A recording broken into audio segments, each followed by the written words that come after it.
আপু ঘুম এসে পড়েছেন? আপু, হ্যাঁ আপু ঘুম এসে পড়েছে।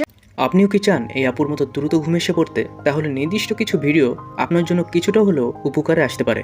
এর মধ্যে রয়েছে এএসএমআর, যার পূর্ণরূপ হলো অটোনমাস সেন্সরি মেরিডিয়ান রেসপন্স, যা সংক্ষেপে এএসএমআর নামে পরিচিত। আর এটি মূলত ঘুমের সাথে সম্পর্কিত একটি বিষয়।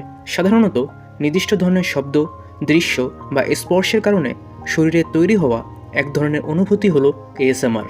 এই প্রতিক্রিয়া সাধারণত মাথা থেকে শুরু করে মেরুদণ্ডের নিচ পর্যন্ত এক ধরনের শীতল বা কাঁপুনি অনুভূতি, যা মানসিক চাপ কমাতে সাহায্য করে। ইউটিউবে এএসএমআর স্লিপ লিখে সার্চ দিলে অসংখ্য কন্টেন্ট পাওয়া যাবে, যেখানে রয়েছে মৃদু কথোপকথন, বইয়ের পাতা উল্টানোর শব্দ, চুল আঁচড়ানোর শব্দ, কোনো কাজে হাতের নড়াচড়ার শব্দ ইত্যাদি। এএসএমআর ভিডিও বা অডিওগুলো এমনভাবে তৈরি করা হয় যা মানুষের মনকে শান্ত করতে এবং ঘুমের জন্য প্রস্তুত করতে সহায়ক। এএসএমআর স্লিপ বিশেষত তাদের জন্য উপকারী যারা ঘুমের সমস্যা বা অতিরিক্ত মানসিক চাপে ভুগছেন। দ্রুত ঘুমানোর জন্য বিভিন্ন পদ্ধতি রয়েছে, তবে এটিও হতে পারে আপনার জন্য প্রশান্তিদায়ক। আমি নিজেও এই কন্টেন্টগুলো মাঝে মাঝে দেখি, আপনিও চাইলে দেখতে পারেন।